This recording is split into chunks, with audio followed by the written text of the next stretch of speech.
어디 갔다 왔어? 아, 그렇구나. 그 앉아있다가 안 보이니까 참 신경 쓰이잖아.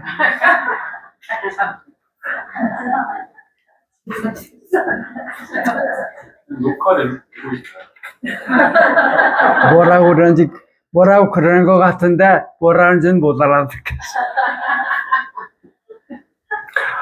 로마서 9장 18절에는 하나님은 하고자 하시는 자를 긍휼히 여기시고 하고자 하시는 자를 강팍하게 하신다는 말씀이 있습니다.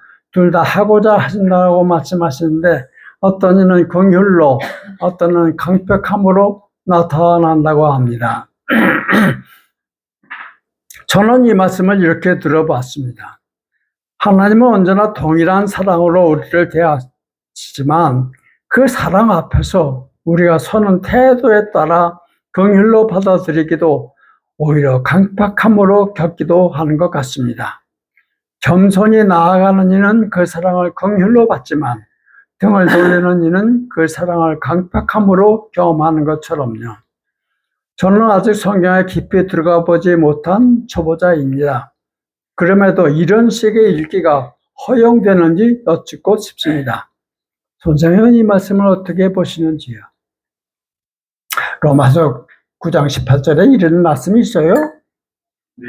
그렇구나. 난 책까지 썼으면서도 하나도 기억이 안 나요.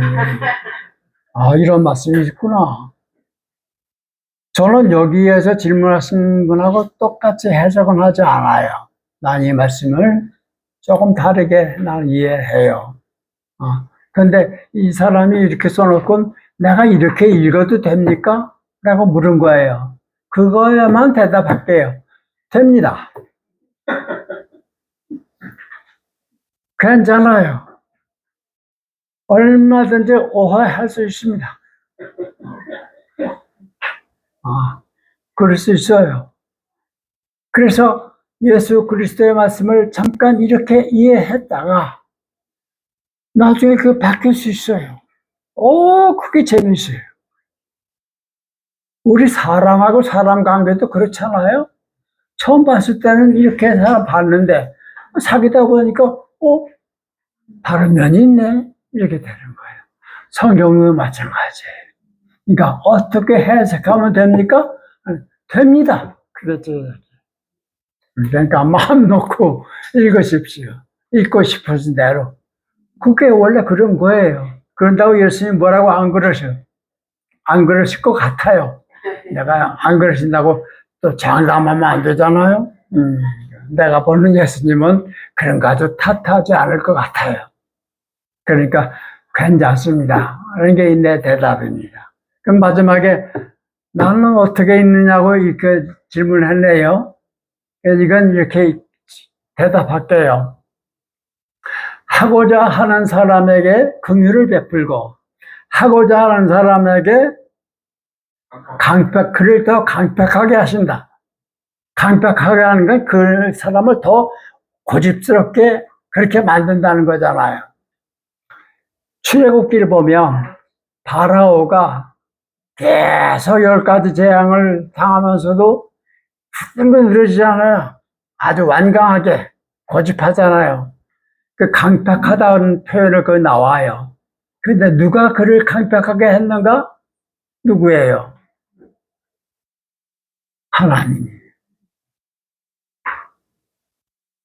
하나님이 그를 강팍하게 했다라고 하는 구절이 출애굽기에 나와요.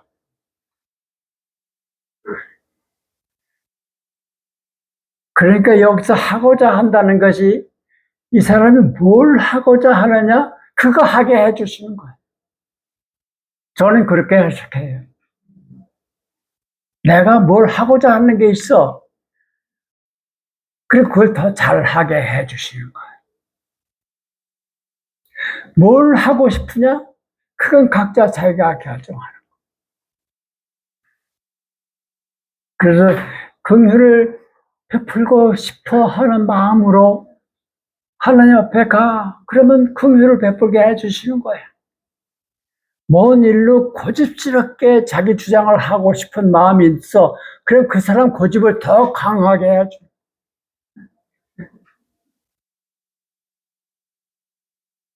그러니까 우리가 어떤 쪽을 선택할 것인가 굉장히 중요하지요. 그걸 어떻게 하느냐, 뭘 선택할 것인가를 잘 모르니까 선생님한테 배우는 거라.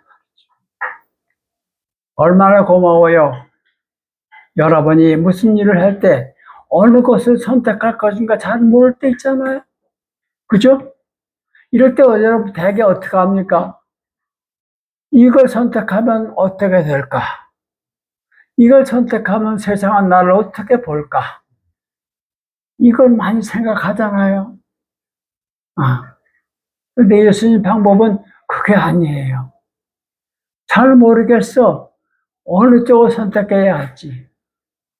그럴 때 성경이 우리에게 가르쳐 준 거는 내 머리로 답을 찾지 마라. 그 가장 그걸 잘 보여준 사람이 모세예요. 여행을 하는데 갑자기 먹을 물이 떨어졌어. 아무리 둘러봐도 우물이 없어. 목이 마른데 마실 물이 없어. 이렇게 됐을 때 모세가 어떻게 했어요? 우물을 팠어요? 기도해. 임낙경 목사 같으면 물 들면.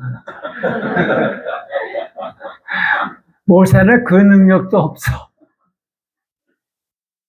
뭐 했어요, 모세가?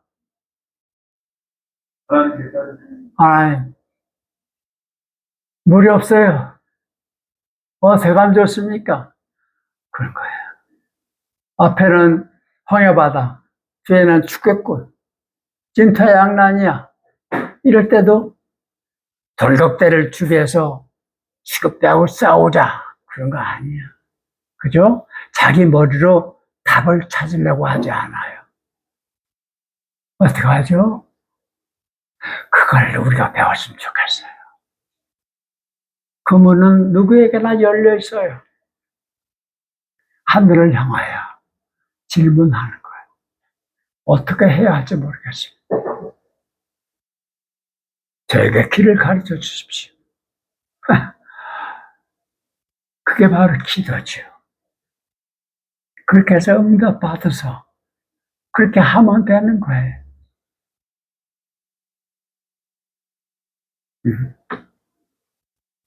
여러분 그렇게 한번 해보시기 바랍니다. 아까 얘기했죠? 중요한 결정을 할 때는 사람하고 의논하는 게 아니에요. 아무리 가깝고 나를 사랑하는 사람이라 하더라도 그럴수록 나를 잘못 인도할 수가 있어요.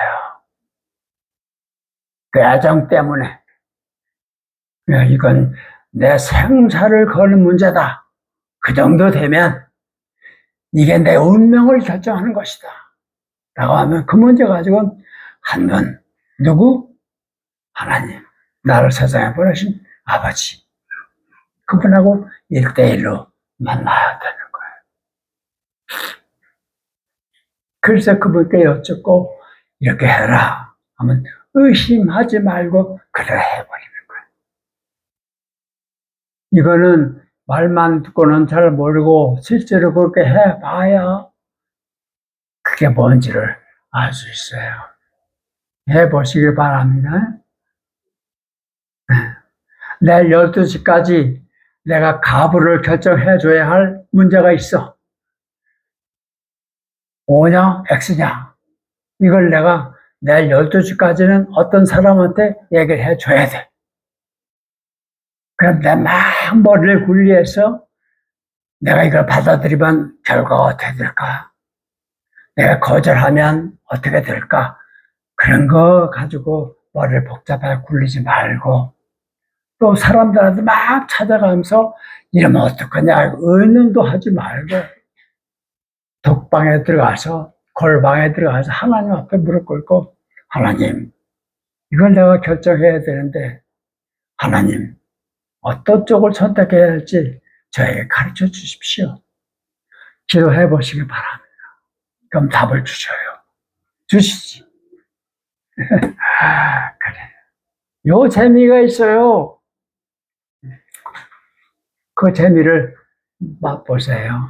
그게 믿는 사람이 그래서 거기 앉아있냐? 괜찮아? 여기 의자도 있는데. 그래. 됐어. 잘 들리지? 음, 음.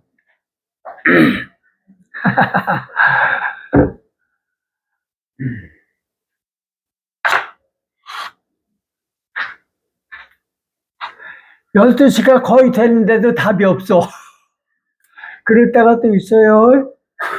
답을 주셨는데 내가 아직 그 드릴 만한 실력이 없을 수도 있고, 또는 어떻게 보나 하나 보자 하고 안 주실 수도 몰라. 그걸 우리가 뭐를 해야 될 수 없어.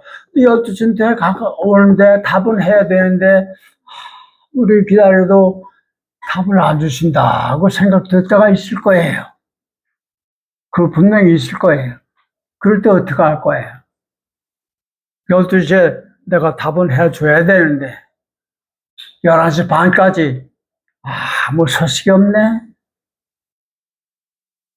나 그런 경우 많이 있었어요. 근데 내가 어떻게 했느냐? 사다리 탔어요. 사다리 타는 거 아시죠? 예? 오, X 하고 착 해서 착착 해서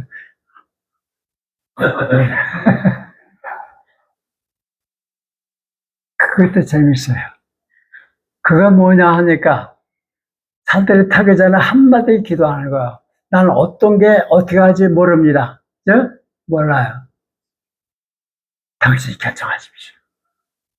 그렇게 기도하고 사다리 타요. 그래서 X야. 그러면 no. O 하면 의심하지 말고 yes. 이런 것도 우리가 믿음을 훈련시키는 하나 좋은 방법입니다. 그게요.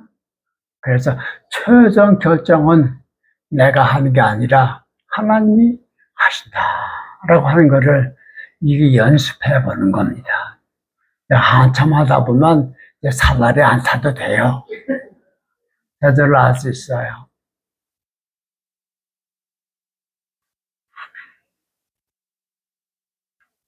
계속 공부하세요. 그러면 이 모든 안 해도 될 고생으로부터 해방되는 게 이 공부입니다. 할 필요 없는 고생을 안 하는 거예요. 그래서 가면 갈수록 산다는 것이 쉬워지는 거예요. 이렇게 쉬운 걸. 그렇게 고민하지 않아도 되는 거. 그걸 배워가는 거예요.